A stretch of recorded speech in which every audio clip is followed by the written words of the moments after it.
छोड़ो, इस गड्ढे को हम लोग नाम देते हैं क्या? इसको हम लोग बोलते हैं सेंट्रोमेयर। वेरी गुड बेटा, सेंट्रोमेयर। ये जो गड्ढा है उसको हम लोग सेंट्रोमेयर बोलते हैं। Very good, excellent. अच्छा, इस गड्ढे पे एक इस तरीके से प्रोटीन का प्लेट रखा हुआ होता है, इसको क्या बोलते हैं बेटा? चैट बॉक्स में बताना। वेरी गुड फतेहा, वेरी गुड बेटा, वेरी गुड अधिवा। हाँ, इसको बोलते हैं हम लोग क्या? काइनेटोकोर। एक्सेलेंट। ओके बेटा, वेरी गुड। एक और चीज, यहाँ पे जब क्रोमोसोम हमारा जो है ना उसका बंटवारा होने की बात होती है, तो यहाँ पे एक रस्सी नुमा संरचना जो है ना दोनों तरफ से इसको जुड़ जाता है काइनेटोकोर से। नाम क्या है उसका? बताओ। इस रस्सी नुमा संरचना को क्या बोलते हैं? Very good Adiba, very good, excellent बेटा। ओके फतेहा, वेरी गुड बेटा। इसको हम लोग बोलते हैं स्पिंडल फाइबर। Spindle fibre. अच्छा, एक और बात बता, इंटरफेस के समय में जो न्यूक्लियस में हमारा डीएनए प्रेजेंट होता है इस तरीके से फैला हुआ, उसके इस अवस्था को क्या बोलते हैं? कोई बताना। इंटरफेस में जो ये होता है, क्या बोलते हैं उसको हम लोग बेटा? ना बुद्धू, ठीक से बता। इंटरफेस में ये जो खुला हुआ क्रोमोसोम है या डीएनए, उसको क्या बोलते हैं? अरे बुद्धू, क्रोमेटीन नहीं बोल रहे थे। वेरी गुड खातीबा, वेरी गुड। इसको हम लोग क्रोमैटिन बोल रहे थे, या क्रोमेटीन फाइबर बोल रहे थे। और यही क्रोमेटीन जो है हमारा डिवीजन के समय में कंडेंस कर जाता है, ठीक है ना? और कंडेंस करके क्या बनाता है बेटा? बताना जल्दी। क्रोमेटीन फाइबर कंडेंस करके क्या बनाता है? अरे बुद्धू, यही क्रोमेटीन फाइबर पैकेट में बदल जाता है तो क्या कहलाता है? मैं ये पूछना चाहूँ।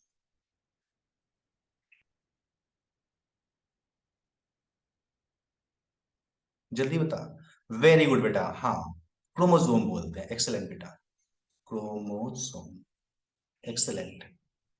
Okay, very good. चल ठीक है, इतना तक क्लियर। ठीक है, कैरियोकाइनेसिस का मतलब किसका डिवीजन? कैरियो काइनेसिस का मतलब किसका डिवीजन बेटा? चैट बॉक्स में जल्दी। Excellent, nuclear division.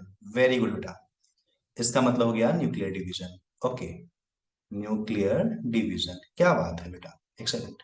अच्छा, ये न्यूक्लियर डिवीजन के कितने स्टेप है, नाम बताना थोड़ा। कौन कौन सा है? वेरी गुड, 4 स्टेप है। 4 फेज है इसके, कौन कौन से बेटा? क्या बात है, एक्सेलेंट। प्रोफेज, मेटाफेज, एनाफेज और टेलोफेज, ठीक है ना? ये 4 फेज हमारा है, प्रोफेज, मेटाफेज, एनाफेज और टेलोफेज, ठीक है ना? थोड़ा सा और रिवाइज कर लेते हैं वो बुद्धू के लिए जो पिछले क्लास में भैंस चढ़ा रही थी। सुनना अच्छे से। प्रोफेज जो है उसमें क्या क्या होता है बेटा?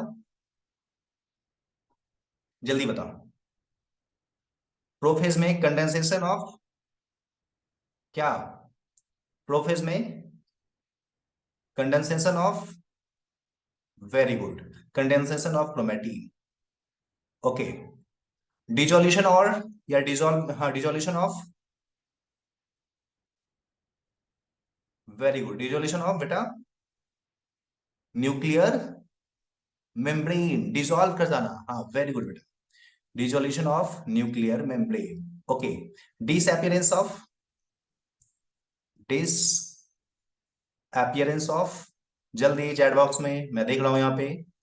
एक्सलेंट बेटा, सेल ऑर्गेनल, क्या बात है, disappearance of cell organelles, cell organelles. Okay, चलो ठीक है। उसके अलावा अगर हम लोग डिस्कस करेंगे तो यहाँ पे दो चीज, एक स्ट्रक्चर था जो कि अपोजिट तरफ भाग रहा था, अपोजिट पोल की तरफ। किसका? कौन सा स्ट्रक्चर है वो? किस चीज का माइग्रेशन हो रहा था? क्या बात है बेटा, माइग्रेशन ऑफ, जल्दी। हाँ, migration of centriole, migration of centriole, ठीक है ना? और इस तरीके से क्या हो रहा था? प्रोसेस कंप्लीट हो रहा था बेटा ना। और जितना बुद्धू है वो सबको तो पता ही होगा कि कुछ समझ में आ नहीं रहा है। सच सच बताना, तुम लोग को समझ में आता है जो बोल रहे हो, जो पिछली क्लास में एब्सेंट थे?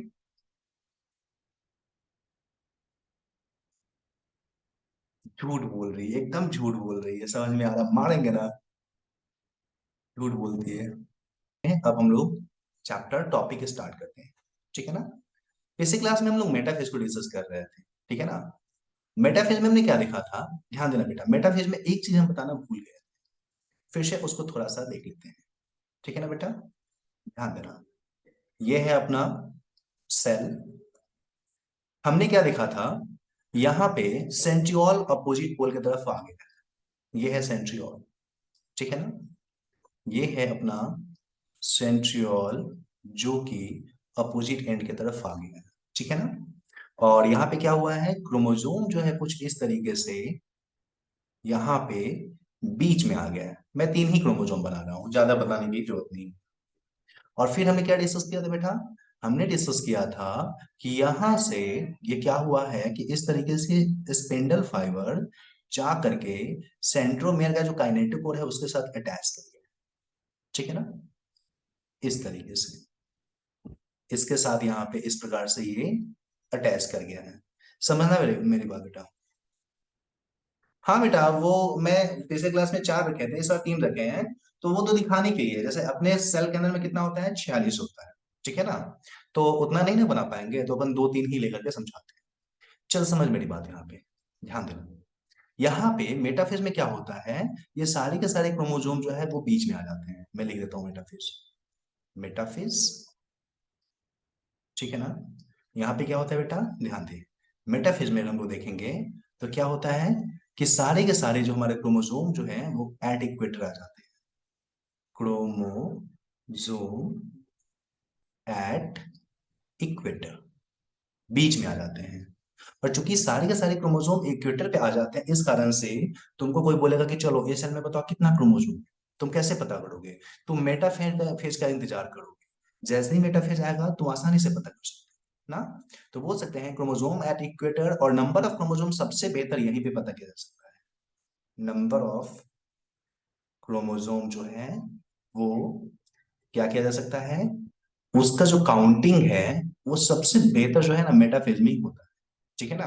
तुम्हारे पास कोई सेल दे दिया गया और तुमको बोला गया कि चलो भाई बताओ इसमें कितने क्रोमोसोम है, तो तुम कैसे करोगे, सेल को डिवाइड करने दोगे, उसको मेटाफेज में आने दोगे, और जैसे ही सेल मेटाफेज में आ जाएगा तो तुम मेटाफेज में बता सकते हो कि देखिए यहाँ पे इक्वेटर पे एक दो नहीं बल्कि 3 क्रोमोसोम है, मतलब 3 क्रोमोसोम इस सेल में प्रेजेंट है, ठीक है ना।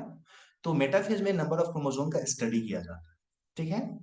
अब चल एक इंपॉर्टेंट चीज जो पिछले क्लास में मैंने नहीं बताया था वो डिस्कस कर, समझना मेरी बात।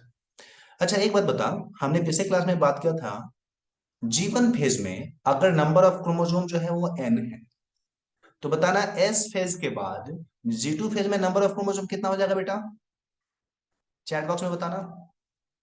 जीवन फेज में अगर n क्रोमोसोम है तो G2 फेज में कितना हो जाएगा, नंबर ऑफ क्रोमोसोम बोल रहे हैं बुद्धू, ध्यान दे, number of chromosome, amount of chromosome की बात नहीं कर रहे हैं, नंबर ऑफ क्रोमोसोम की बात कर रहे हैं। G1 फेज में अगर n होगा तो G2 फेज में भी कितना हो जाएगा, n ही होगा, सेम होगा, नंबर ऑफ क्रोमोसोम सेम, ठीक है ना। नंबर ऑफ क्रोमोसोम सेम ही होगा, ठीक है ना। अगर हमारा G1 फेज में 2n नंबर ऑफ क्रोमोसोम है तो G2 फेज में भी हमारा 2n ही होगा बेटा, ये ध्यान में रखना, ठीक है ना, सेम होगा, बिल्कुल एक्सलेंट बेटा। नंबर ऑफ क्रोमोसोम जो हमारा है वो कैसा होगा यहाँ पे, सेम होगा। समझना मैं क्या समझाना चाह रहा हूँ, मेरी बातों को समझ। ओके, चल ठीक है। अब हम नंबर ऑफ क्रोमोसोम की जगह पे अमाउंट ऑफ क्रोमोसोम की बात करें, ठीक है बेटा। ध्यान दो, अगर मान लो जीवन फेज में अमाउंट ऑफ क्रोमोसोम हमारा 2c है, तो बता एस फेज के बाद G2 फेज में कितना हो जाएगा, जल्दी बता। अगर यहाँ पे 2c है तो यहाँ पे कितना हो जाएगा, कितना c होगा, जल्दी बता चैट बॉक्स में। वेरी गुड, दुगुना हो जाएगा ना। और जब दुगुना होगा तो यहाँ पे कितना हो जाएगा, 4c हो जाएगा, एक्सेलेंट ना। मतलब क्या, अगर हम लोग अमाउंट ऑफ क्रोमोसोम की बात करेंगे, ठीक है ना, तो वो क्या हो जाएगा, 2 टाइम्स हो जाएगा, 2 गुना हो जाएगा। नंबर ऑफ क्रोमोसोम तो सेम होता है, बट अमाउंट ऑफ क्रोमोसोम की बात करें तो वो कितना हो जाएगा बेटा, 2 गुना हो जाएगा। ये हम लोगों को दिमाग में रखना है, ठीक है ना। चलो मैं इसको बॉक्स नहीं बना देता हूँ, ठीक है ना। अगर हम लोग यहाँ पे बात करेंगे तो इस तरीके से चेंजिंग होने वाला है। ठीक है, ध्यान देना, यहाँ पे इस तरीके से चेंजिंग दिखेगा। मैं यहाँ पे बॉक्स में डाल देता हूँ। ठीक है ना।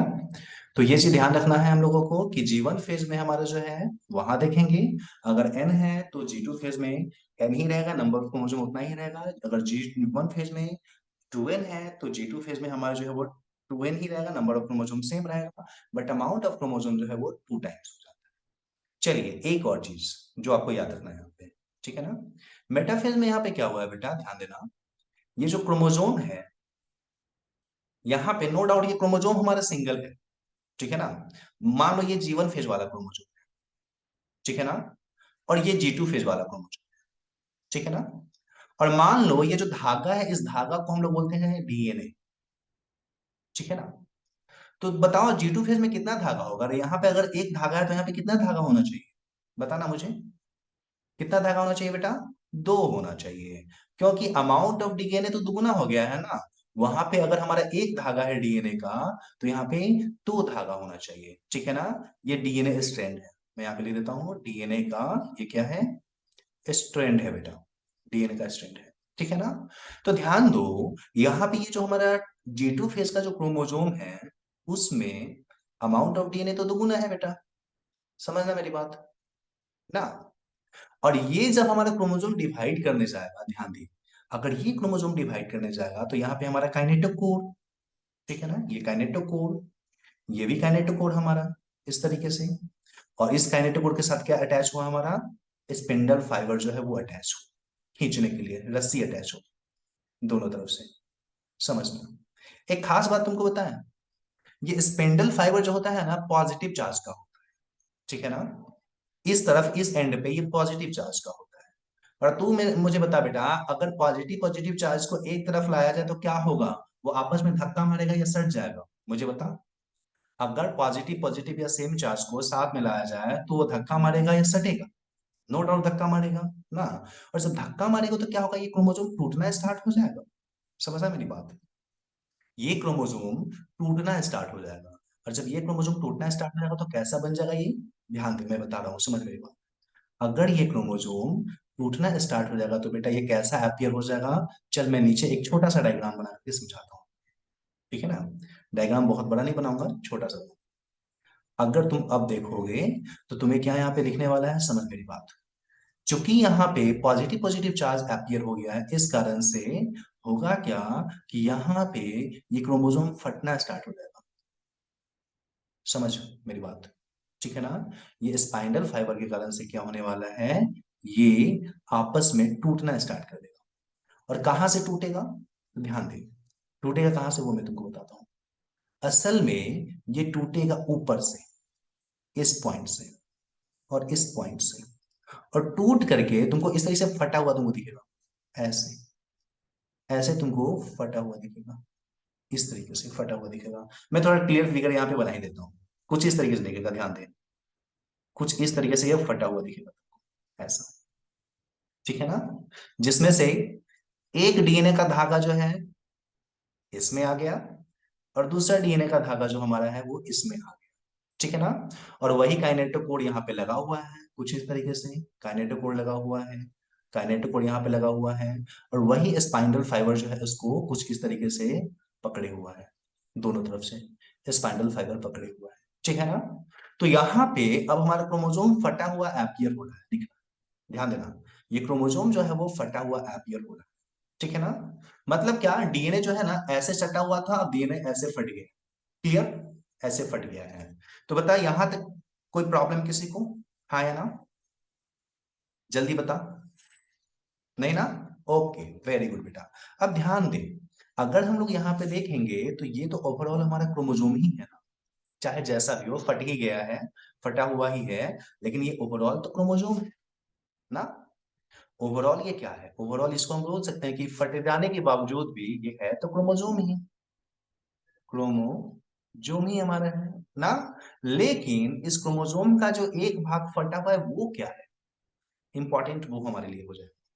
ये वाला भाग इसका क्या है, ये जो टुकड़ा है जिसमें एक तो हमारा क्रोमोसोम का धागा रखा हुआ है, इसको क्या बोलेंगे बेटा, बेटा जी ये जो क्रोमोसोम का एक धागा है या एक जो बांह है, एक आर्म जो टूट गया है, इसको हम लोग विशेष नाम से जानने वाले हैं। अब इसको हम लोग नाम देने वाले हैं क्रोमैटिड। वर्ड को ध्यान से देना, देखना, इसको हम लोग क्रोमैटिड बोलते हैं, ठीक है ना। क्या बोलते हैं हम लोग? क्रोमैटिड, ठीक है ना। तो अगर तुमसे कोई पूछे क्रोमोसोम मतलब क्रोमैटिड क्या है, तो क्या बोलोगे? मेटाफेज के समय में क्या हुआ है, क्रोमोसोम बाइफरकेट कर गया है या फट गया है, ठीक है ना। वो जो सिंगल आर्म अपीयर हो रहा है, उसी सिंगल आर्म को हम लोग क्या बोलते हैं? क्रोमैटिड के नाम से जानते हैं, ठीक है ना। तो बेटा क्रोमैटिड क्या है वो क्लियर है सबको? हाँ या ना? क्रोमैटिड क्या है वो क्लियर हुआ सबको? जल्दी बता चैट बॉक्स में। ओके, वेरी गुड, एक्सेलेंट बेटा। मतलब क्या हम लोग बोल सकते हैं कि यहाँ पे क्या हुआ है, मेटाफेज में क्रोमैटिड यहाँ अपीयर हो गया है, ठीक है ना। तो चल बेटा यहाँ पे मेटाफेज में हम क्रोमैटिड बना ही लेते हैं, कंफ्यूजन क्यों रहे, अपन क्रोमैटिड यहाँ पे बना ही लेते हैं। चल यहाँ पे मैं बनाता हूँ इस तरीके से। ओके, एक्सेलेंट बेटा। हाँ, ध्यान दे, यहाँ पे मैं क्रोमैटिड कुछ इस तरीके से बना ही लेता हूँ। समझ मेरी बात? मैं यहाँ पे इस तरीके से क्रोमैटिड अच्छे से बना ही लेता हूँ। ये है क्रोमैटिड, ठीक है ना। और इस क्रोमैटिड में क्या हुआ है, अगर हम लोग डीएनए को दिखा है, तो डीएनए का एक धागा इसमें आ गया है और एक धागा जो है इसमें आ गया है। एक धागा इसमें, दूसरा धागा इसमें, एक धागा इस आर्म में और दूसरा धागा धागा जो है इस आर्म में, ठीक है ना। तो इस तरीके से तुम क्या देखोगे, मेटाफेज जो होता है ना बेटा, उस मेटाफेज में क्या होता है, सारे के सारे क्रोमोसोम इक्वेटर पे आ गए हैं। और चूंकि काइनेटोकोर जो हमारा है उसमें जुड़ने वाला spindle fibre positive positive same chance का होता है, इस कारण से रिपल्सन होगा। और उसमें जो हमारा दो दो धागा डीएनए का रखा हुआ है वो फट जाएगा इस तरीके से। और इस तरीके से एक क्रोमोसोम के दो बाह अपीयर हो जाएंगे। वो जो दोनों बाह है, दोनों जो आर्म है, उस आर्म को हम लोग क्रोमैटिड के नाम से जानते हैं। यहां तक क्लियर? हाँ या ना? जल्दी चैट बॉक्स में मुझे बताओ। ओके, वेरी गुड, एक्सलेंट बेटा, एक्सलेंट, वेरी गुड, एक्सलेंट। चल ठीक है, आगे बढ़ते हैं हम लोग, ठीक है ना। इसको मैं हटाता हूँ। ये था हमारा मेटाफेज, पिछले क्लास में ये हम लोग डिस्कस कर चुके हैं। जिसको नहीं समझ में आ रहा होगा वो वीडियो अपलोड मैंने कर दिया है, उसको देखना, सारी चीजें क्रिस्टल क्लियर हो जाएंगी, ठीक है ना। और मैं इतना शानदार बता रहा हूँ, मुझे नहीं लगता कि इससे बेहतर तरीके से चैप्टर को बताया जा सकता है। चल ध्यान दे, अब हम लोग मेटाफेज के बाद चलते हैं नेक्स्ट फेज पे, जिसको हम लोग बोलते हैं एनाफेज। ध्यान दे, अब हम लोग नेक्स्ट फेज की बात करते हैं, which one is known as anaphase. Anaphase, chat box में जल्दी बता, एनाफेज का मतलब क्या होता है बेटा? आप ही लोग बताइए मुझे। Okay, very good. एना का मतलब होता है opposite, opposite face, very good, उल्टा या अपोजिट, एक्सेलेंट। ध्यान दें, इसका मतलब होता है अपोजिट, ठीक है ना। इसको हम लोग अपोजिट फोर्स बोलते हैं। ऐसा क्यों, इसको अपोजिट फेस क्यों बोलते हैं? तो चलो मैं इसके बारे में एक लाइन लिख देता हूं, फिर डील करेंगे।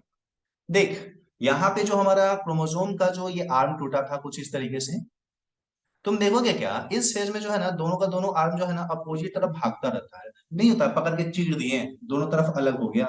वैसे यहाँ पे अलग हो रहा होता है, क्योंकि अलग हो रहा होता है इसीलिए इसको हम लोग बोलते हैं एनाफेज या अपोजिट फोर्स, ठीक है ना। तो इसको क्या बोल सकते हैं कि यहाँ पे क्या होगा, हमारा जो क्रोमैटिड है, क्रोमैटिड जो होती हैं वो माइग्रेट करना स्टार्ट कर देता है, किधर? ध्यान देना, टुवर्ड्स, किधर? अपोजिट एंड, ठीक है ना। अपोजिट एंड की तरफ जो हमारा है ना क्रोमैटिड हमारा माइग्रेट करना स्टार्ट कर देता है। इसी कारण से इसको हम लोग बोलते हैं एनाफेज, ठीक है ना। क्योंकि यहाँ पे क्रोमैटिड अपोजिट एंड पे मूव करना स्टार्ट कर दिया है, that's why it is called anaphase. चलिए ये डायग्राम बना करके थोड़ा समझ लेते हैं हम लोग, आसानी हो जाएगी। चलो ध्यान देना, मैं फिर से यहाँ पे बनाता हूँ, ध्यान देने की बात। ये रहा हमारा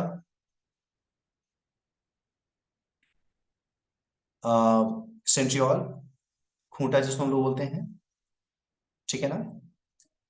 और अभी हमने देखा था कुछ इस तरीके से क्रोमैटिड थे, क्रोमोसोम का दो टुकड़ा जिसमें एक इंडिविजुअल डीएनए रखा हुआ था, कुछ इस तरीके से।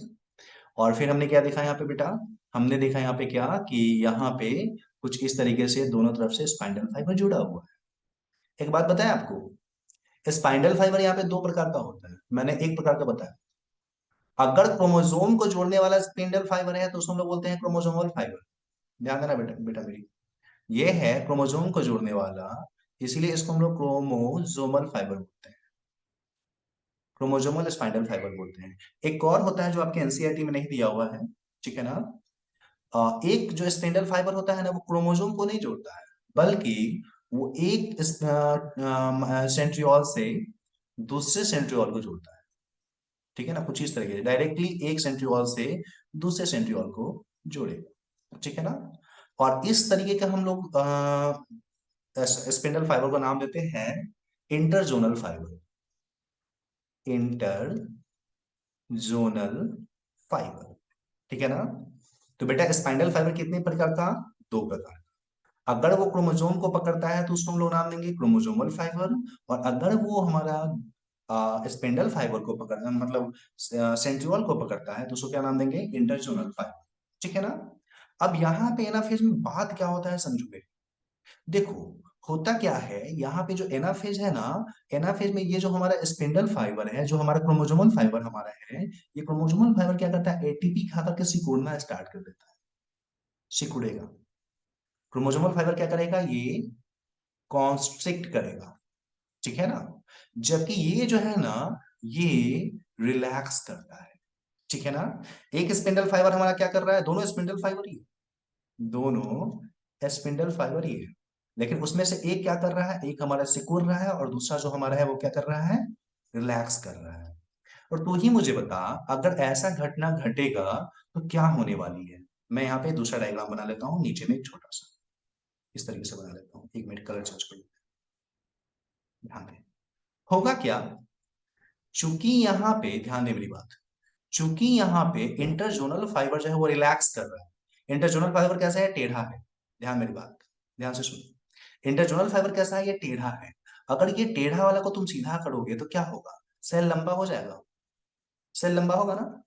चूंकि यहाँ पे इंटरजोनल फाइबर सीधा होने की कोशिश कर रहा है, इस कारण से क्या होगा, सेल हमारा लंबा हो जाएगा। ध्यान देना मेरी बात, यहाँ पे क्या होने वाला है, सेल हमारा जो है वो लंबा होने वाला है। एक मिनट, हाँ, सेल हमारा कैसा हो जाएगा, लंबा हो जाएगा, ठीक है ना। उसके साथ साथ चूंकि क्रोमोसोमल फाइबर हमारा, ध्यान दे, चूंकि यहाँ पे क्रोमोसोमल फाइबर है सिकुड़ रहा है, ठीक है ना। चूंकि क्रोमोसोमल फाइबर सिकुड़ रहा है, इस कारण से क्या होगा, क्रोमोसोमल फाइबर छोटा हो जाएगा ना। और जब क्रोमोसोमल फाइबर छोटा हो जाएगा तो क्या होगा, हमारा यहाँ पे जो हमारा ये था, क्या नाम था इसका, क्रोमोसोम का जो दो क्रोमेटिड था, एक क्रोमेटिड ये, दूसरा क्रोमेटिड ये, अगर दोनों तरफ से इसको सिकुड़ के खींचा जाए तो खींचने का कारण क्या होगा, क्रोमोसोम बीच से फट जाएगा। हाँ, और फट करके उसका जो क्रोमेटिड है, वो क्रोमेटिड कुछ इस तरीके से अपोजिट पोल की तरफ जाना स्टार्ट कर देगा। हाँ या ना, जल्दी चैट बॉक्स में मुझे बताओ, हाँ या ना। Okay, very good. मतलब क्या, यहाँ पे क्या होने वाला है, माइग्रेशन ऑफ, ध्यान दे, अब इस लाइन को समझ मेरी बात, इस लाइन को समझ, क्या होने वाला है, क्रोमेटिड जो है हमारा है वो क्या करने वाला है, माइग्रेट करने वाला है, ठीक है ना।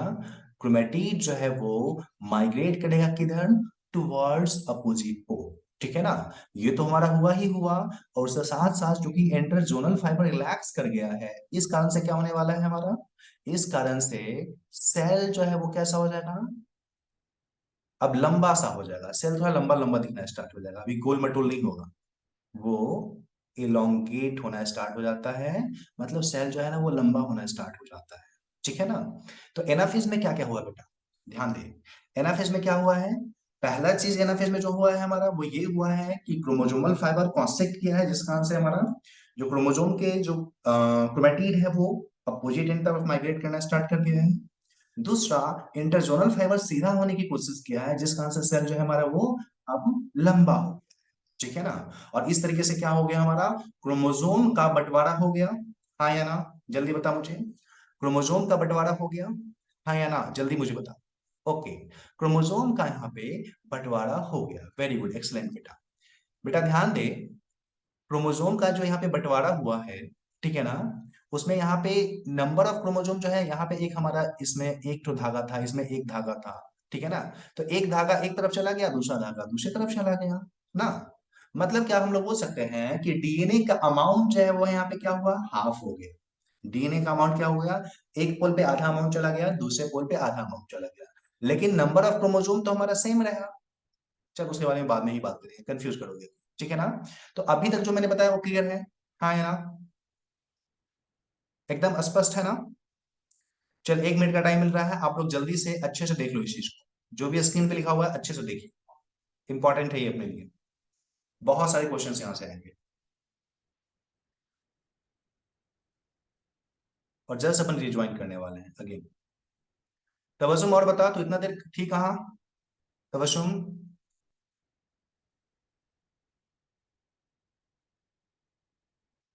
तबसुम तुम कहाँ थी इतना देर।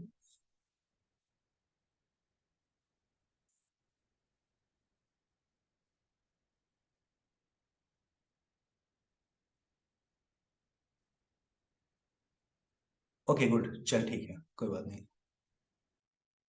इसका नाम क्या है बेटा, बताना मुझे, इसका।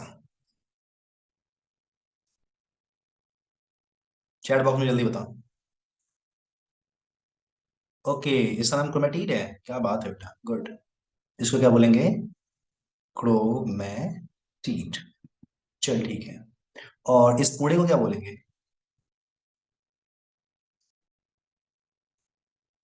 हम्म, पूरे को क्या बोलेंगे बेटा। Very good. इस पूरे को बोलेंगे क्रोमोजोम। चल ठीक है, क्या बात है, समझ रहे हो। थोड़ा और बता देना। इसमें ये डीएनए का धागा है हमारा, जो कि G2 फेज के बाद मतलब GS फेज में बना है, ठीक है ना। ये अलग हो गया, मान ले, ये अलग हो गया, खींच करके इसको अलग कर दिया गया। इसमें भी एक धागा गया ना, इसमें भी एक धागा गया ना। तो ये हमारा क्या है, क्रोमैटिड ना। और ये क्या है हमारा, क्रोमैटिड। अच्छा एक बात बता, ये जो क्रोमैटिड है, यही आने वाले समय में क्रोमोसोम कहलाएगा ना, हाँ या ना। इस क्रोमोसोम में एक तो डीएनए का धागा तो है ही, तो आने वाले समय में इसको हम लोग क्रोमोसोम भी बोल सकते हैं ना। लेकिन ये जो कि क्रोमोटिड से पैदा हुआ या जन्म लिया हुआ क्रोमोसोम है, इसलिए बेहतर है कि इस क्रोमेटिड को क्या नाम दें, एक और नाम दे सकते हैं, और इसको हम लोग डॉटर क्रोमोसोम बोल सकते हैं, ठीक है ना। क्या नाम दे सकते हैं, इसको क्रोमेटिड बोल देंगे, या इसको हम लोग डॉटर क्रोमोसोम बोलेंगे। ये क्रोमेटिड जो है उसको क्रोमेटिड बोलेंगे, या इसको हम लोग डॉटर क्रोमोसोम के नाम से हम लोग इसको डिस्कस कर सकते हैं, ठीक है ना। तो अपने एनसीईआरटी में लिखा हुआ है बहुत जगह पे डॉटर क्रोमोसोम। तो डॉटर क्रोमोसोम का मतलब क्या समझना, क्रोमेटिड, वो क्रोमेटिड जो अभी अभी बना है क्रोमोसोम के फटने से, ठीक है ना। डॉटर क्रोमोसोम क्या है बेटा, वो क्रोमेटिड जो क्रोमोसोम के फटने से बना है, हाँ उसकी बेटी बोल सकते हैं डॉटर क्रोमेटिड, डॉटर क्रोमोसोम ना। एक्सलेंट बेटा, गुड। चल ध्यान दे एक और चीज, ध्यान दे यहाँ पे, ये डॉटर क्रोमोसोम हमारा है, ठीक है ना। और यही डॉटर क्रोमोसोम जो हमारा क्या होने वाला है, आने वाले समय में जीवन फेज में तो डॉटर क्रोमोसोम हमारा होगा, लेकिन जैसे ही जीवन के फेज के बाद वो एस फेज में जाएगा, और उसके बाद जैसे ही G2 फेज में जाएगा, तो क्या होगा, ये डॉटर फिर से माँ बनेगी, ठीक है ना। फिर से उसमें क्या होगा, कुछ इस तरीके से दो ठो डीएनए का धागा बच जाएगा, और इस तरीके से ये क्या होगा हमारा, फिर से क्रोमोसोम जो है उसके जैसा क्रोमोसोम एप्लिकेट होना स्टार्ट हो जाएगा ना। तो जीवन फेज जो है ना, उसमें हमारा क्या होता है, डॉटर क्रोमोसोम होता है, या जीवन फेज से पहले डॉटर क्रोमोसोम होता है। थोड़ा सा डॉटर क्रोमोसोम के बारे में एक और कहानी में बता देता हूँ, या सिंपली क्रोमोसोम के बारे में मैं बता देता हूँ। क्रोमोसोम का जो तुम देख रहे हो, ये जो हमारा क्रोमोसोम जो हमारा है, ठीक है ना, ध्यान देना। इसमें एक इस क्रोमोसोम की बात कर रहे हैं, इस क्रोमोसोम, इस क्रोमोसोम में तुम क्या देख रहे हो, इसके पास में दो आर्म है, एक तो दो भाग है ना इसका, ध्यान दे। इसका दो भाग है, कौन कौन सा, एक वाला भाग ये है और दूसरा भाग हमारा ये है, ठीक है ना। तो तुम बोल सकते हो कि हर एक क्रोमेटिड का टू आर्म्स होते हैं, ठीक है ना। एक ये वाला आर्म और एक ये आर्म है। हर एक क्रोमेटिड का कितने होते हैं, टू आर्म्स होते हैं। हर एक क्रोमेटिड बोल सकते हैं, हर एक क्रोमेटिड या डॉटर क्रोमोसोम के कितने आर्म्स होते हैं, टू आर्म्स होते हैं। इंटरेस्टिंगली क्या होगा, जरूरी है कि दोनों आर्म बराबर हो भी सकता है, नहीं भी हो सकता है ना। मान लीजिए आपने देखा कैसा, आपने ऐसा क्रोमेटिड देखा, ध्यान दीजिए, आपने देखा कुछ इस तरीके का क्रोमेटिड, इस तरीके का। तो इसमें क्या है, एक आर्म जो है वो बड़ा है और दूसरा आर्म जो है वो छोटा है, क्लियरली आपको समझ में आ रहा है ना। एक आर्म जो है इसमें बड़ा है और दूसरा आर्म कैसा है, दूसरा आर्म यहाँ पे इसमें छोटा है। ठीक है ना बेटा, ध्यान देना, ये जो स्मॉलर आर्म है, स्मॉलर आर्म, इसको विशेष नाम से जाना जाता है, और जो लार्जर आर्म जो होता है उसको विशेष नाम से जाना जाता है। ठीक है ना, स्मॉलर आर्म को बेटा जी विशेष नाम से क्या जानेंगे, इसको सिंपली हम लोग पी आर्म बोलते हैं, पी आर्म। ठीक है ना, और जो बड़ा वाला इसमें जो भाग होता है, अगर ये बड़ा वाला आर्म भाग हमारा है तो उसको क्या बोलेंगे, पी के बाद आता है क्यू, क्यू उसके बाद है, बड़ा है। ठीक है ना, इसको हम लोग क्यू आर्म के नाम से डिस्कस करते हैं। ठीक है ना, तो कहीं भी पी आर्म या क्यू आर्म लिखा हुआ हो तो दिमाग में स्ट्राइक करना चाहिए, अरे पी आर्म का मतलब क्या हुआ, छोटा वाला भाग है उसका, क्यू आर्म का मतलब क्या हुआ, बड़ा वाला भाग। ठीक है ना, तो यहाँ पे ये जो हमने एक्स्ट्रा पॉइंट लिखा है बहुत ही इंपॉर्टेंट है, ये इसको हमें बहुत अच्छे से याद रखना है, एक्स्ट्रा पॉइंट करके इसको लिखना है। ठीक है ना, इसको एक्स्ट्रा पॉइंट करके लिखना है। ठीक है ना, एक्स्ट्रा पॉइंट में हमने क्या क्या यहाँ पे समझा कि जो क्रोमोसोम है जी2 फेज में, उसमें क्या होते हैं, दो क्रोमेटिड आ जाते हैं, जो दोनों क्रोमेटिड है यही आने वाले समय में डॉटर क्रोमोसोम कहलाएगा। और ये जो डॉटर क्रोमोसोम हमारा है उसके बारे में क्या ध्यान रखना है, जो डॉटर क्रोमोसोम होते हैं उसके अगर ये इक्वल ना हो तो छोटा वाला आर्म को क्या नाम देंगे, छोटे वाले को पी बोलेंगे, बड़े वाले को क्यू बोलेंगे। ओके, चलो ठीक है, इसको रिवाइज करो, 1 मिनट में कॉल।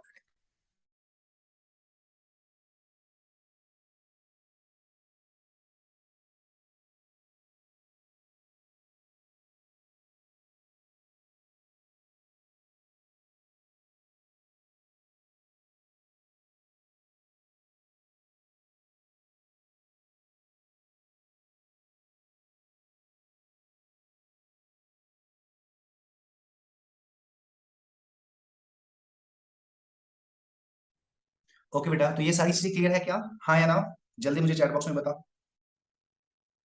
क्लियर है ना एकदम। ओके, वेरी गुड, एक्सीलेंट बेटा, वेरी गुड। ये मुझे बता, पेज नंबर कितना होगा ये, पेज नंबर कितना है, जल्दी बता। Okay, page number 4। ठीक है, तो तुम्हें ये चीज क्लियर है, क्रोमोसोम किसे बोलेंगे, क्रोमेटिड किसे बोलेंगे, डॉटर क्रोमोसोम किसे बोलेंगे, और पी आर्म और क्यू आर्म किसे बोलेंगे, ये सारी चीजें क्लियर, हाँ या ना। ओके, वेरी गुड, चल ठीक है, तो मैं इसको सेव करता हूं और मैं ये सारी चीजें इरेज करके फिर से तुमसे पूछता हूँ। चल मुझे बता, ये क्या है, क्रोमोसोम या क्रोमेटिड, जल्दी चैट बॉक्स में। ओके, ये है क्रोमोसोम, चल ठीक है, एक्सेलेंट। नेक्स्ट, ये वाला भाग भाग क्या है इसका, जल्दी, ये है क्रोमैटिड, या दूसरा नाम, जल्दी दूसरा नाम इसका क्या होगा, daughter chromosome, chromosome, daughter chromosome. Okay, very good बेटा, चल ठीक है, इस डॉटर क्रोमोसोम में एक ठो जो पार्ट है उसको मैं थोड़ा बड़ा बना दूं, एक मिनट सा, एक तो जो भाग है उसको मैं थोड़ा बड़ा बना दूं। हाँ, इसमें दो आर्म है, ध्यान दे, इसमें दो आर्म है, एक ये वाला आर्म है और एक ये वाला आर्म है, इस वाले आर्म को क्या नाम देंगे, जल्दी बता। ओके, इसको हम लोग पी आर्म के नाम से जानेंगे क्योंकि छोटा वाला है, इसको क्या बोलेंगे, क्यू आर्म बोलेंगे। ओके, ओके, चल ठीक है, आगे बढ़ते हैं हम लोग। गुड, 1 मिनट, सबको इरेज करने दे हमें। तो मेटाफेज के बाद हमने क्या देखा, ध्यान दे, एनाफेज में हमने क्या देखा, सेल का इलोंगेशन हो गया है इस तरीके से। ठीक है ना, किसके कारण से, तो इंटरजोनल फाइबर के रिलैक्स होने के कारण से, उसके सीधे होने के कारण से लंबा हो गया है। उसके साथ साथ क्या हुआ है, क्रोमोसोमल फाइबर, हमारा जो डॉटर क्रोमोसोम है या क्रोमेटिड है उसको कुछ इस तरीके से उठा करके ले आया है ना, कुछ इस तरीके से उसको उठा करके बेटा ले आया है। ठीक है ना, तो ये था हमारा एनाफेज। ठीक है ना, और एनाफेज में इस तरीके से क्या हुआ है, क्रोमोसोम का जो डीएनए का धागा था उसका बंटवारा हो गया। ठीक है ना, क्या लिखा है सर, देख के बताना है, कौन बड़ा है और फिर कौन ऊपर नीचे, ऊपर नीचे से कुछ नहीं है, कौन बड़ा सा है कौन सा छोटा है वो ध्यान देना है। चल ठीक है, तो ये हमारा एनाफेज था। अब एनाफेज के बाद हम लोग लास्ट फेज की बात करते हैं, which one is called telophase. ठीक है ना, ध्यान दो, नेक्स्ट हम लोग फेज की बात करने वाले हैं जिसको हम लोग टेलो फेज के नाम से जानते हैं। ठीक है ना, बताना मुझे टेलोफेज का मतलब क्या होता है, जल्दी चैट बॉक्स में, टेलोफेज का मतलब क्या है बेटा, okay excellent very good. Telophase का मतलब हो गया एंड फेज, एंड ना। टेलो का मतलब होता है अंतिम ना, अंतिम फेज बोलते हैं इसको हम लोग, एंड फेज बोलते हैं, ठीक है ना। कैरियोकाइनेसिस का सबसे अंतिम फेज है ये, ठीक है। और यहाँ पे होता क्या है बेटा, चलो उसको हम लोग एक एक करके डिस्कस करते हैं क्या क्या इवेंट यहाँ पे हो रहा है। हमने क्या देखा था कि एनाफेज जो हमारा है ना, ये जो एनाफेज है, इस एनाफेज में इंटरजोनल फाइबर के कारण से, ये है अपना इंटरजोनल फाइबर, उसके कारण से सेल जो है वो लंबा हो गया, ठीक है ना। उसके बाद हमने क्या देखा, यहाँ पे क्रोमोजोमल फाइबर के सिकुड़ने के कारण से, ध्यान दो, क्रोमोजोमल फाइबर के सिकुड़ने के कारण से क्रोमोजोम जो है ना अपोजिट पोल की तरफ भागना स्टार्ट कर दिया था, डॉटर क्रोमेटिड जिसको बोलते हैं, ठीक है ना। इसको, ये जो है ना अपोजिट एंड की तरफ से, अपोजिट एंड की तरफ जो है वो मूव करना स्टार्ट कर दिया, कुछ इस तरीके से ना। और ये जो हमारा मूवमेंट है ना क्रोमेटिड का, डॉटर क्रोमेटिड का, वो लगातार चलता रहता है, ठीक है ना। और ये हमारा एनाफेज था, ये था हमारा एनाफेज, ये बेटा अपना एनाफेज है। अब एनाफेज के बाद टेलोफेज में क्या होने वाला है, ध्यान दो। टेलोफेज में क्या होता है, सारे के सारे क्रोमोसोम, ये जो क्रोमेटिड है, डॉटर क्रोमोसोम जिसको बोलते हैं, वो सारे के सारे क्रोमोसोम जो हमारा होते हैं ना डॉटर क्रोमोसोम, वो एंड पे आ चुके होते हैं, किसके पास में, तो ये जो हमारा सेंट्रियोल है, उस सेंट्रियोल के पास में, इस सेंट्रियोल के पास में सारे के सारे जो हमारा ये जो डॉटर क्रोमोसोम थे, वो डॉटर क्रोमोसोम यहाँ पे आ चुके होते हैं, कुछ इस तरीके से, ठीक है ना। और जैसे ही यहाँ पे ये आ जाते हैं, सबसे पहला पॉइंट यहाँ पे क्या होगा, हम लोग बोल सकते हैं ऑल दी डॉटर क्रोमोसोम क्या होगा, कम एट सेंट्रियोल, सारे सेंट्रियोल के पास आ गए। और जैसे ही सेंट्रियोल के पास आते हैं ना, अब कहानी उल्टा होने लगता है जो प्रोफेज में हुआ था। प्रोफेज में क्या हुआ था, प्रोफेज में हम लोग देख रहे थे कि हमारा जो न्यूक्लियर मेम्ब्रेन था वो गायब हो गया था। अब धीरे धीरे सारे के सारे न्यूक्लियर मेम्ब्रेन जो है वो बनना स्टार्ट हो गया, ध्यान देना। और वो ऐसे बनेगा जैसे लगेगा कि क्रोमेटिड को पैक कर रहा है, ठीक है ना। तो हम लोग क्या बोल सकते हैं, यहाँ पे क्या होने वाला है, रीअपियरेंस ऑफ किसका, तो न्यूक्लियर मेम्ब्रेन, ठीक है ना। न्यूक्लियर मेम्ब्रेन जो है वो फिर से रीअपियर होना स्टार्ट, न्यूक्लियर मेम्ब्रेन जो है वो फिर से रीअपियर होना स्टार्ट हो जाएगा। और बेटा तू ही मुझे बता, अगर न्यूक्लियर मेम्ब्रेन यहाँ पे रीअपियर होना स्टार्ट हो गया, तो तुमको क्या लगता है कि जो न्यूक्लियोप्लाज्म और साइटोप्लाज्म है दोनों का पार्टीशन होना स्टार्ट हो जाएगा, हाँ या ना। जो न्यूक्लियोप्लाज्म और साइटोप्लाज्म आपस में मिक्स कर गया था, वो फिर से अलग हो जाएगा, जल्दी बता। न्यूक्लियोप्लाज्म और साइटोप्लाज्म जो मिक्स कर गया था वो अलग अलग हो जाएगा ना। हाँ बिल्कुल वेरी गुड। तो बोल सकते हैं कि अब क्या होने वाला है, पार्टीशनिंग ऑफ किसका, तो बोल सकते हैं न्यूक्लियोप्लाज्म एंड साइटोप्लाज्म, ठीक है ना। साइटोप्लाज्म, ये दोनों जो है ना उसका पार्टीशनिंग होना स्टार्ट हो जाएगा। और तुम ही मुझे बता, अगर न्यूक्लियोप्लाज्म और साइटोप्लाज्म अलग हो गया, तो क्या फिर से तुमको सेल ऑर्गेनेल दिखना स्टार्ट हो जाएगा, जो गायब हो गया था प्रोफेज में, वो फिर से रीअपियर हो जाएगा, हाँ या ना। जल्दी चैट बॉक्स में बताओ, हो जाएगा ना। एक्सेलेंट, सारे के सारे सेल ऑर्गेनेली फिर से रीअपियर हो जाएगा, ठीक है ना। तो बोल सकते हैं री एपियरेंस, वन मिनट, हाँ, रीअपियरेंस ऑफ क्या, तो बोल सकते हैं जो सेल ऑर्गेनली जो गायब हो गया है, वो सेल ऑर्गेनली फिर से एपियर होना स्टार्ट हो जाता है ना। तो कुल मिलाकर के तुम क्या दिख रहे हो यहाँ पे बेटा, हाँ उसके साथ साथ एक और चीज, यहाँ पे जब हमारा न्यूक्लियर मेम्ब्रेन इस तरीके से हमारा बन गया, ठीक है ना। तो जैसे ही न्यूक्लियर मेम्ब्रेन बन गया, अब तो यहाँ पे वो घर के अंदर में क्रोमोसोम आ चुका है, तो क्रोमोसोम का क्या होना चाहिए, क्रोमोसोम खुल जाना चाहिए, है ना। बोल सकते हैं क्रोमोसोम जो कंडेंस कर गया था, अब री डिकंडेंस कर देगा, फिर से खुल जाएगा ना। तो बोल सकते हैं वहां पे कंडेंसेशन हुआ था, और यहाँ पे क्या होने वाला है, डिकंडेंसेशन ऑफ किसका, तो डॉटर क्रोमोसोम बोल दो या क्रोमेटिड बोल दो, मैं डॉटर क्रोमोसोम बोलूंगा, डॉटर क्रोमोसोम। ये जो डॉटर क्रोमोसोम जो है उसका क्या हो जाने वाला है, डीकंडेंसेशन होने वाला है, मतलब फिर से वो खुल जाए, ठीक है ना। और इस तरीके से तुम क्या देख रहे हो, ये प्रोफेज है, उसमें तुम सारी स्टेज को देखो, सारे स्टेप्स को देखो, समझना मेरी बात। प्रोफेज में क्या हो रहा था, डिसअपियरेंस ऑफ न्यूक्लियर मेम्ब्रेन, यहाँ पे रीअपियरेंस हो रहा है, फिर से अपीयर हो जा रहा है। वहां पे मिक्सिंग ऑफ न्यूक्लियोप्लाज्म और साइटोप्लाज्म हो रहा था, यहाँ पे दोनों अलग हो रहा है। वहां पे सेल ऑर्गेनेल के मतलब कि गायब हो रहा था, यहाँ पे अपीयर हो रहा है। वहां पे कंडेंसेशन ऑफ क्रोमोसोम हो रहा था, या डीएनए हो रहा था, या क्रोमेटिन हो रहा था। यहाँ पे डीकंडेंसेशन हो रहा है। तो तुमको देखने में नहीं लग रहा है कि ये सारा का सारा घटना जो है वो प्रोफेज का उल्टा हो रहा है यहाँ पे? हाँ या ना? टेलोफेज में सारे इवेंट प्रोफेज का उल्टा तुमको नहीं लग रहा है? चैट बॉक्स में बताना मुझे, लग रहा है ना बेटा? हाँ बिल्कुल। अच्छा, तो अगर सारा चीज प्रोफेज का उल्टा है तो उसको बोल सकते हैं कि ये प्रोफेज का उल्टा फेज है, या रिवर्स प्रोफेज इसको बोल सकते हैं। हाँ या ना? जल्दी बता, इसको रिवर्स प्रोफेज बोल दें? हाँ बिल्कुल, एक्सलेंट बेटा। चल ठीक है, मैं इस चीज को लिखता हूँ, ध्यान दे। मैं इस चीज को यहाँ पे बहुत अच्छे से बना करके लिखता हूँ, ठीक है ना? यहाँ पे सारे के सारे जो स्टेप है वो प्रोफेज का उल्टा हो रहा है, इसलिए इसे हम लोग बोल सकते हैं रिवर्स प्रोफेज, ठीक है ना? बोल सकते हैं since all the phases are opposite to क्या?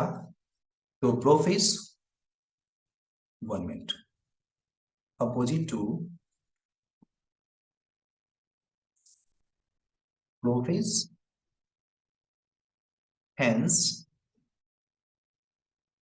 it is क्या? also called reverse prophase। इसको हम लोग रिवर्स प्रोफेज के भी नाम से डिस्कस करेंगे। और इस तरीके से क्या होने वाला है, जैसे ही रिवर्स प्रोफेज हमारा कंप्लीट होगा, हम देखेंगे क्या, हम लोग यहाँ पे देखेंगे कि दो ठो न्यूक्लियस यहाँ अपियर हो गए, ठीक है ना? जैसे ही कंप्लीट हो जाएगा, हम लोग यहाँ पे देखने वाले यूं है कि दो ठो हमारा न्यूक्लियस यहाँ पे अपियर हो गया, ठीक है ना? तो इस तरीके से अगर हम लोग देखें तो पता क्या चलता है, जो हमारा टेलोफेज है, ये जो टेलोफेज है, इस टेलोफेज में किस तरीके से हमारे दो ठो न्यूक्लियस है उसका फॉर्मेशन हो रहा है, ठीक है ना? ये जो टेलोफेज है, उस टेलोफेज में किस तरीके से दो ठो न्यूक्लियस है उसका फॉर्मेशन हो रहा है, क्लियरली हम लोग को ये चीज समझ में आ रहा है। क्लियर है ना? हाँ या ना? जल्दी चैट बॉक्स में बताना मुझे।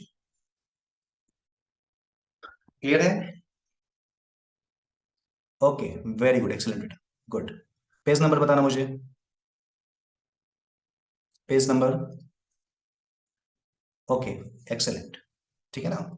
Page number 5, good. तो इस तरीके से हम लोग यहाँ पे क्या देख रहे हैं बेटा, टेलर फेज में क्या हुआ, हमारा दो ठो न्यूक्लियस एपियर हो गया, ठीक है ना? दो ठो न्यूक्लियस एपियर हो गया, ठीक है ना? दो न्यूक्लियस टेलर फेज में हमारा बन गया, ठीक है, मैं इसको मिटाता हूँ। ओके, चलो ठीक है। तो हम लोग फिर से देख लेते हैं कैरियोकाइनेसिस में क्या क्या हमने डिस्कस किया।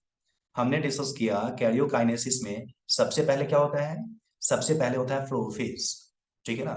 प्रोफेज, प्रोफेज में क्या होता है, हमारा जो सेल होता है, ध्यान देना, उस सेल में जो हमारा न्यूक्लियस रखा हुआ है, उस सेल में जो न्यूक्लियस रखा हुआ है, वो न्यूक्लियस गायब होना स्टार्ट हो जाता है, ठीक है ना? और इस तरीके से मेनली जो इवेंट होता है वो मैं बता रहा हूँ। और इस तरीके से लगातार गायब होते होते क्या होता है, वो पूरा गायब हो जाएगा, तब तक में क्या होता है, हम इसमें जो क्रोमोजोम रखा हुआ है वो क्रोमोजोम कंडेंस करना स्टार्ट कर देता है कुछ इस तरीके से, ठीक है ना? तब तक में हमारा स्पाइंडल, ये जो सेंट्रियोल है वो अपोजिट एंड में पहुंच चुका होता है। उसके बाद प्रोफेज के बाद कौन सा फेज आएगा, ट्रांजिशन मेटाफेज, एनसीईआरटी के अनुसार। उसके बाद आने वाला है क्या, ट्रांजिशन, कौन सा, मेटाफेज, ठीक है ना? और ट्रांजिशन मेटाफेज में क्या होता है बेटा, बहुत अच्छे से हम लोगों को पता है क्या होने वाला है।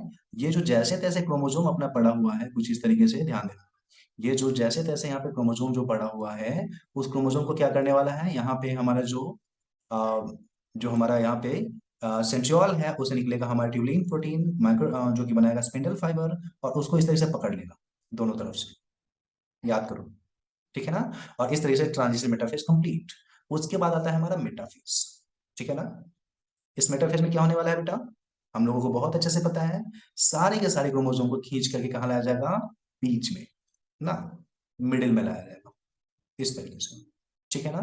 और मिडिल में जब इसको ले जाया जाता है, किसके द्वारा, यहाँ पे हम लोग देख सकते हैं, ये जो हमारा माइक्रोट्यूब्यूल है वही तो खींच करके इसको लाएगा, स्पिंडल फाइबर या माइक्रोट्यूब्यूल बोल सकते हैं, खींच करके लाएगा, बीच में है, इसको हम लोग बोलेंगे मेटाफेज, ठीक है ना? और यहाँ पे नंबर ऑफ क्रोमोसोम को हम लोग पता कर सकते हैं, नंबर ऑफ क्रोमोसोम जो है उसको पता कर सकते हैं, ठीक है ना? और मेटाफेज के बाद क्या होने वाला है बेटा, ध्यान दें, हमने बताया ये तो हमारा क्रोमोसोमल फाइबर है, उसके अलावा एक और स्पाइंडल फाइबर होता है जिसको बोलते हैं हम लोग इंटरजोनल फाइबर। अब क्या होने वाला है इसमें, ध्यान दें मेरी बात, इसके बाद क्या होने वाला है, एनाफेज। एनाफेज में क्या होगा, इंटरजोनल फाइबर हमारा फैले, और जैसे ही हमारा इंटरजोनल फाइबर हमारा फैलेगा, सेल कुछ इस तरीके से लंबा हो जाएगा, ठीक है ना। और यही सेल लंबा होने के कारण क्या होने वाला है, हमारा जो क्रोमोसोम है जो कि बीच से यहाँ पे फटा हुआ था इस तरीके से क्रोमेटिड बन गया था, वो जो हमारा क्रोमेटिड है वो अपोजिट एंड की तरफ कुछ इस तरीके से मूव करना स्टार्ट कर देता है, जाना स्टार्ट कर देता है। और इस तरीके से क्या हुआ, हमारा डॉटर क्रोमोसोम जो है वो सेपरेट हो गया। डॉटर क्रोमोसोम जो अपना है वो सेपरेट हो गया। और ये जो इवेंट है इसको हम लोग क्या बोलेंगे, एनाफेज। एनाफेज के नाम से इसको लोग जानते हैं, ठीक है ना। और एनाफेज के बाद में लास्ट में क्या होने वाला है बेटा जी, ध्यान दीजिए। एनाफेज के बाद में लास्ट में, लास्ट वाला फेज आप देखेंगे तो लास्ट वाला फेज कहलाएगा हमारा रिवर्स प्रोफेज या टेलोफेज। मैं यहीं पे बना देता हूँ, ये हमारा टेलोफेज, मैं यहीं लिख देता हूँ। ये है अपना टेलोफेज, जिसमें क्या होने वाला है, ये जो हमारा, ये जो डॉटर क्रोमोसोम जो हमारा पहुंचा था यहाँ पे इस जगह पे, वो डॉटर क्रोमोसोम जो है उसके ये यहाँ पे पहुंच जाएगा, ठीक है ना। और उसके पहुंचने के बाद क्या होगा, इसके इर्द गिर्द जो है न्यूक्लियर मेम्ब्रेन फिर से अपीयर होना स्टार्ट, ठीक है ना। और जैसे ही न्यूक्लियर मेम्ब्रेन इसके ऊपर में अपीयर होना स्टार्ट हो जाएगा, ये क्रोमोसोम खुलना स्टार्ट हो जाएगा, डिकंडेंसेशन होना स्टार्ट होगा, न्यूक्लियोप्लाज्म साइटोप्लाज्म दोनों अलग हो जाएंगी। और इस तरीके से एक न्यूक्लियस इधर और दूसरा न्यूक्लियस इधर, दो न्यूक्लियस एक सेल में अपीयर हो जाएंगे। और इस तरीके से टेलोफेज कंप्लीट होते होते हमारा क्या हुआ, एक सेल के अंदर में दो न्यूक्लियस बन गया, ठीक है ना। और इस तरीके से डीएनए का बंटवारा हो गया, ठीक है ना। तो एक सेल के अंदर में कैसे दो न्यूक्लियस का निर्माण हुआ वो क्लियर हुआ कि नहीं, हाँ या ना। एक सेल के अंदर में कैसे दो न्यूक्लियस बना है उस वो क्लियर है कि नहीं, हाँ या ना। Okay, very good. Okay, very good Aliva, very good बेटा। चल ठीक है, एक्सेलेंट। एक चीज मैं तुमको और बता देता हूँ, ध्यान दे मेरी बात। मेटाफेज में क्या था, हम लोग नंबर ऑफ क्रोमोसोम को पता कर पा रहे थे ना। ये बहुत इंपॉर्टेंट पॉइंट मैं लिख रहा हूं, तुम लोग लिख लेना। ये जो मेटाफेज है इसमें हम लोग क्या कर रहे थे, नंबर ऑफ क्रोमोसोम को पता कर रहे थे, ठीक है ना। यहाँ पे नंबर ऑफ क्रोमोसोम जो है उसको हम लोग अच्छे से पता कर रहे हैं ना। हम लोग मान लो तुमको कोई सेल दिया गया, आप पूछा गया कितना नंबर ऑफ क्रोमोसोम इसमें है बताइए, ठीक है ना। तो आप उसका क्या करेंगे, मेटाफेज देखेंगे। वैसे ही एनाफेज के बारे में भी एक कहानी, अगर तुमको क्रोमोसोम दिखने में कैसा लगता है, सकल स्रोत उसका कैसा है, ठीक है ना। अगर आपको कभी स्ट्रक्चर ऑफ क्रोमोसोम की बात करना पड़े ना, स्ट्रक्चर ऑफ क्रोमोसोम, ठीक है ना, तो वो आपको पता चलेगा कब, वो पता चलेगा आपको एनाफेज में, ठीक है ना। मतलब क्या, नंबर ऑफ क्रोमोसोम आपको पता करना है तो मेटाफेज, और स्ट्रक्चर ऑफ क्रोमोसोम आपको पता करना है तो कौन सा, एनाफेज, ठीक है ना। नंबर ऑफ क्रोमोसोम, ध्यान देना, नंबर ऑफ क्रोमोसोम आपको पता करना है तो मेटाफेज, और स्ट्रक्चर ऑफ क्रोमोसोम आपको पता करना हो तो एनाफेज, ठीक है ना बेटा। क्लियर एकदम, हाँ या ना, जल्दी बताओ मुझे, चैट बॉक्स में जल्दी बोलो, हाँ या ना। ओके, एक्सेलेंट बेटा, very good very good. Page number बता, 5 या 6, 6 या 7। ओके, वेरी गुड देवा, वेरी गुड। 1 मिनट, हाँ, 6 पेज नंबर अपना ये 6। चलो इसको सेव करते हैं, चल ठीक है। अब थोड़ा सा हम लोग बात कर लेते हैं कि ये स्ट्रक्चर ऑफ क्रोमोसोम के क्या होता है जी, कैसे स्ट्रक्चर ऑफ क्रोमोसोम हम लोग को दिखेगा।